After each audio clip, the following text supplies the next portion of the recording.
Hello, everyone. It's Bible story time with Aunt Miriam. Our Bible story today is entitled God's Shipbuilder. Looking for someone to tell the world what he was planning to do, God thought of Noah, last of the 10 old patriarchs, now nearly 500 years old. Keen, alert, and vigorous, he was one of the wisest men of his day. Moreover, amid all the evil about him, he remained loyal to God and the right. The Bible says Noah was a just man and perfect in his generations, and Noah walked with God. In this, he was like Enoch, and no doubt this is why God chose him for his most important task and finally saved him and his family from the flood. Just what Noah's usual work was, we are not told. Perhaps he was a farmer, like so many of his relatives. But he may have been a builder, perhaps even a boat builder, for by this time people surely had boats of many kinds in their beautiful lakes and rivers. Certainly, he was a great designer, or he never could have carried out God's instructions for building the ark. One day, one of the great days in history, God came to Noah and said, "The end of all flesh is come before me, for the earth is filled with violence. Behold, I, even I, do bring a flood of waters upon the earth, and destroy all flesh, wherein is the breath of life from under heaven, and everything that is in the earth shall die." This must have saddened the old man. He knew the people about him were very wicked, that they needed to be punished. But the destruction of everybody and the whole beautiful world, that was something too dreadful to think about. But even as God spoke of punishment, he told of a way out that all could take if they wish. "Make thee an ark of gopher wood," he said. An ark, that meant something that would float. A ship, as we would say. But would it be large enough to hold all who might want to find refuge in it?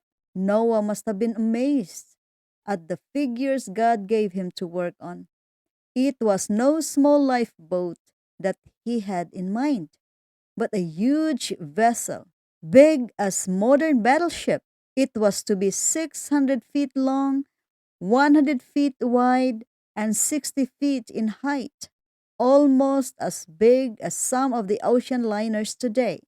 The United States, pride of the U.S. merchant fleet, is 990 feet long, 101 feet 6 inches wide, and 122 feet from keel to top. It was 12 decks and a crew of 1,000. In war, it could carry 14,000 soldiers. Why did God ask Noah to build so large a vessel? First, because he wanted every single soul to know there was room for him in the ark if he wished to be saved. Second, because he planned to preserve a great number of birds and animals in it. And third, because he knew it would have to ride out the worst storms and the roughest seas of all time.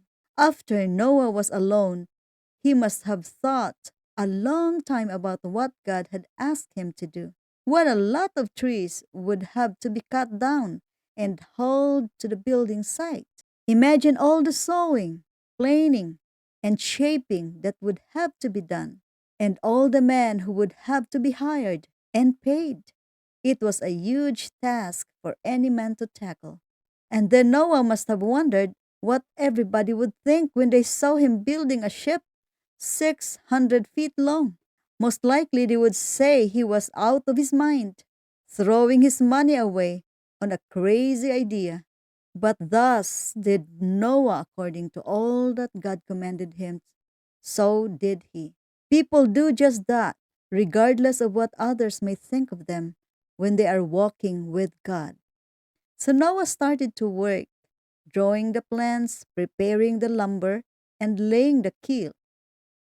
At first, the neighbors probably didn't take much notice, but as the years went by, and one by one the great wooden ribs of the vessel were secured in place, and it became clear that it was a ship and not a barn that he was building, they began to make fun of him. How they laughed, for they could see no reason for building any such thing. What would anybody want with a boat this big? And they probably felt quite sure it wouldn't float anyway, even if Noah could get it into the water. Noah tried to explain, but it was no use. As people flocked to watch him work, he warned them of the flood that was coming and how God had told him to build a place of refuge for those who wanted to be saved. The more he tried to explain, however, the more they mocked him. But he went on building and preaching just as the same while the last few years of that beautiful world slipped away.